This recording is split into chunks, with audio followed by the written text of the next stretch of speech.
नमस्ते।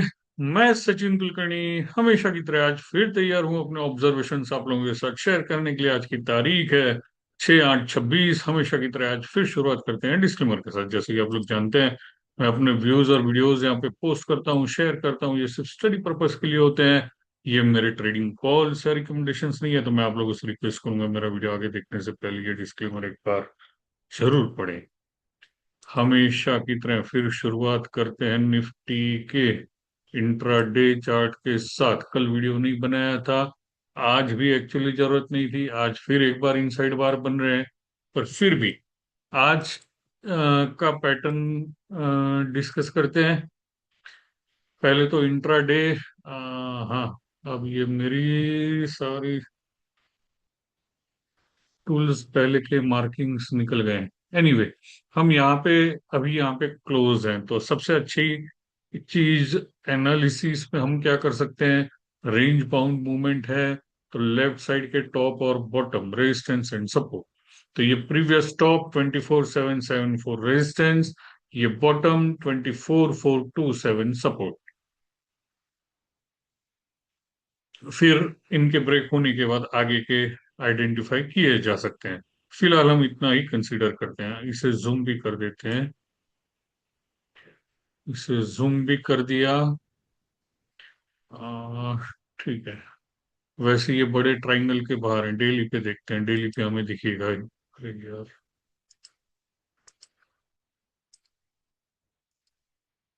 Daily MSCD is doing good, zero line के ऊपर चल रहा है, उसे टच करके ऊपर आ रहे हैं। RSI is good, above 60 50। ये ट्रायंगल का ब्रेकआउट था, मूविंग एवरेजेस में विप्लैश थे, तो अच्छी अपसाइड बाउंस आई। लेकिन अब सारा एक ही रेंज के अंदर चल रहा है। कल की कैंडल के हाई थे 677। ये तो ये रेट चेंज हो जाते हैं, कुछ समझ में नहीं आता है। थोड़ा फिर भी लोअर टॉप है आज, कुछ पैसों से। एनीवे देखने का रीजन ये था कि ये तीन कैंडल एक के अंदर एक अगर आती है तो इसे शार्प पैटर्न कहते हैं, है ना। ये फर्स्ट कैंडल बड़ी, उसके अंदर दूसरी कैंडल, उसके अंदर तीसरी कैंडल। बार चार्ट में अगर इसे कन्वर्ट करें तो तीन बार है ना। ये पहले वाले बार से ये नीचे है, इसलिए हमने इसे पहले वाले बार को काउंट नहीं किया। तो ये तीन बार हैं, तीसरा बार छोटा है। पहले बार के अंदर दूसरा, दूसरे के अंदर तीसरा, तो इसे शार्प पैटर्न कहते हैं। ब्रेकआउट आने पे अच्छी मूवमेंट दिख सकती है। वैसे भी आज की डोजी पिछली कैंडल्स अगर काउंट करें तो ये NR4 पैटर्न भी हो जाएगा, मेरे ख्याल से 7 भी हो जाएगा। NR4 पैटर्न क्या होता है? आज का फोर्थ कैंडल पिछले तीन कैंडल की रेंज से सबसे लोवेस्ट रेंज। तो ये पिछले 6 7 कैंडल की सबसे लोवेस्ट रेंज दिख रही है ना। इस डोजी के बाद की ये सबसे छोटी रेंज ही दिख रही है। तो इस रेंज के बाहर जैसे ब्रेकआउट आएंगे, जोरदार मूवमेंट आ सकती है। मोस्ट प्रोबेबली ये पैटर्न्स कंटिन्यूएशन रहते हैं, तो पहले यहाँ नीचे से ऊपर आ रहे थे, तो मोस्ट प्रोबेबली ये कंटिन्यूएशन होने चाहिए। पर फिर भी हम यहाँ ये हैंगिंग मैन का लो 24,427 और ये ग्रीन कैंडल का हाई 24,774, ये रेजिस्टेंस एंड सपोर्ट्स कंसिडर करेंगे। इनके ब्रेकआउट आने के बाद बड़ी मूवमेंट्स एक्सपेक्ट करेंगे। फिलहाल ये येलो लाइन, ये 200 डे सिंपल मूविंग एवरेज है। White line 200 day exponential moving average है। इसकी रेंज में ही मूवमेंट हो रही है। और वैसे देखा जाए तो इस top to bottom Fibonacci retracement अगर हम ड्रॉ करें, यहाँ इसके टॉप से इसके बॉटम तक, तो 61.8% भी वहीं पड़ रहा है, 24,772। तो ये एक रेजिस्टेंस है, इसे क्रॉस करें तो फिर 70.5 78.6 ऑन अप साइड। हमने पहले मेरे ख्याल से पिछले वीडियो में, परसों के वीडियो में वो डिस्कस किए थे, तो वो आप एक बार चेक कर सकते हैं। राइट, तो ये मूवमेंट हो जाएगी। और अगर ऐसे ही इनके ब्रेकआउट आते हैं तो फिर ये ट्राइंगल जिसका ब्रेकआउट आया, असेंडिंग ट्राइंगल, उसका वर्टिकल लेंथ भी रेजिस्टेंस बन सकता है। या step by step previous tops, ये गैप एरिया एंड ये सारा हम कंसिडर कर सकते हैं। निफ्टी बैंक के चार्ट्स देखते हैं।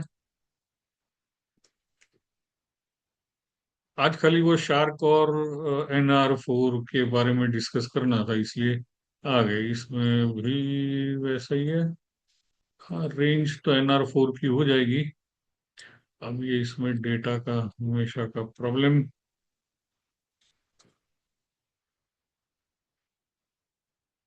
बैंक निफ्टी के 25 अगस्त के फ्यूचर, ये भी ट्रेंड लाइन के ऊपर चल रहे हैं। टॉप टू बॉटम अगर कनेक्ट करें तो ये थोड़ा सा 61.8 के ऊपर है। रिट्रेसमेंट पहले ड्रॉ कर लेते हैं।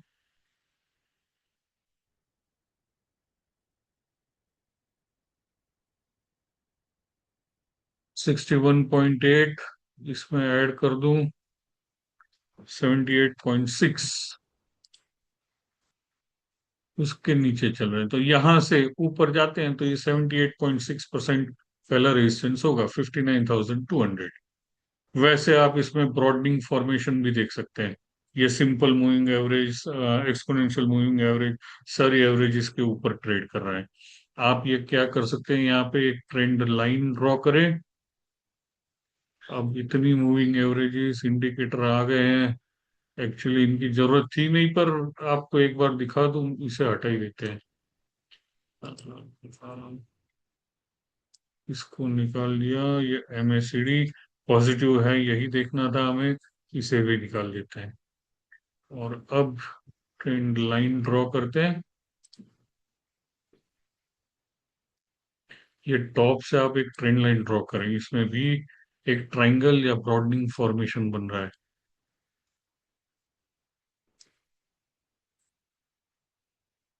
ये ब्रॉडनिंग फॉर्मेशन बन रहा है, राइट। तो इसका भी ब्रेकआउट आ जाए तो इसकी भी वर्टिकल हाइट नेक्स्ट रेजिस्टेंस हो सकती है। पर हम फिबोनाची रेशियो 78.6% फिलहाल रेजिस्टेंस कंसीडर करेंगे। और ये ट्रेंड लाइन, मूविंग एवरेजेस, ये सारे स्ट्रॉन्ग मल्टीपल सपोर्ट्स यहाँ पे, एक्सपोनेंशियल, सिंपल, दोनों 200 डेज एवरेज के ऊपर ये ट्रेड कर रहे हैं। तो bank Nifty is good. Nifty में भी कोई खराबी नहीं है। इंट्राडे चार्ट देखते हैं। ये भी जैसे ये रेंज शिफ्ट हो गया है ना, अब ये 40 या 50 के नीचे RSI नहीं आ रहा है, ऊपर ही रह रहा है। ये एक अच्छी बात है। ठीक है, फिलहाल हम ये टॉप कनेक्टेड ट्रेंड लाइन कल के लिए रेजिस्टेंस कंसिडर करेंगे इस गैप एरिया के करीब। बाद में आगे step by step resistances identify करेंगे। और नीचे आते हैं तो ये मूविंग एवरेज सपोर्ट बन जाएगी 57,946, 57,451 एंड सो ऑन।